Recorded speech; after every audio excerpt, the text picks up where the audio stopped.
Et si, mes chers collègues, pourquoi vous vous énervez comme ça? Regardez comme l'histoire est belle. Quand la liberté se joue des pouvoirs en place et triomphe porté par la volonté d'un peuple.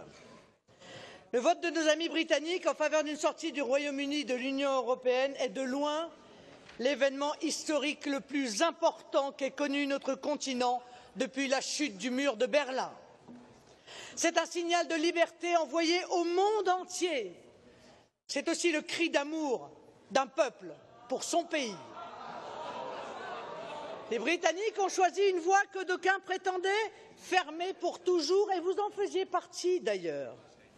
À ceux qui n'ont eu de cesse de proclamer l'irréversibilité de l'Union européenne, le peuple britannique a apporté un démenti cinglant. C'est une victoire éclatante pour la démocratie. C'est une gifle aux tenants d'un système européen de plus en plus fondé sur la peur, sur le chantage et sur le mensonge. Vos cris d'orfraie, et merci d'en avoir donné un exemple depuis tout à l'heure, vos menaces d'apocalypse, le cours de vos bourses, les Britanniques n'en ont eu que faire et se sont assis dessus souverainement, vous laissant à vos aigreurs et à vos étonnements surfaits. Car au fond, de quoi êtes-vous surpris? Depuis des décennies, l'Union européenne s'est construite contre les peuples d'Europe. Référendum français et hollandais piétinés en 2005, Irlandais sommés de revoter après leur refus du traité de Lisbonne, Grecs obligés de renoncer à leur référendum contre l'austérité et à qui l'on a imposé de la manière la plus violente qui soit la pauvreté à perpétuité. Le peuple britannique vient, lui, de commettre le sacrilège ultime.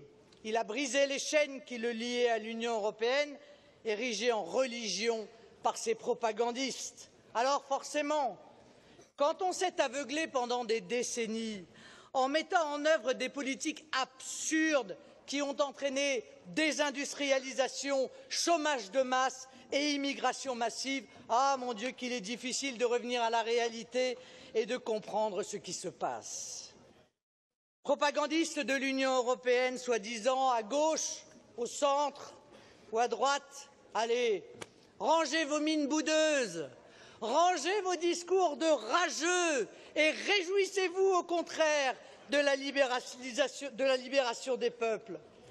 Loi pleinement souveraine, réelle maîtrise des frontières, fin de la contribution à l'Union européenne, patriotisme économique, patriotisme tout court, voilà un bel avenir pour le Royaume-Uni qui doit tous nous motiver à bâtir un avenir meilleur. J'entends déjà des folles idées circuler, faire payer cher le Royaume-Uni pour dissuader les autres de faire la même chose, ou plus saugrenu encore, enterrer le Brexit en le repoussant aux calendes grecques. Ce ne sont pas des méthodes démocratiques. Le Royaume-Uni a tranché. On respecte sa volonté et c'est tout. Votre alternative désormais est simple. Soit vous vous obstinez avec votre Union européenne technocratique et coûteuse, avec en prime les projets délirants de ceux qui voudraient encore plus d'Europe, quand les peuples, eux, en veulent moins. En ce cas, je vous promets l'effondrement rapide de cette organisation totalitaire. Soit vous abandonnez l'Union européenne au profit de l'Europe des coopérations entre les États libres et les nations souveraines. Pour mon pays, la France, je m'engage à le mener sur le chemin de la liberté, qui est également le seul vers la grandeur. Vive les nations libres, vive le Royaume-Uni et vive la France!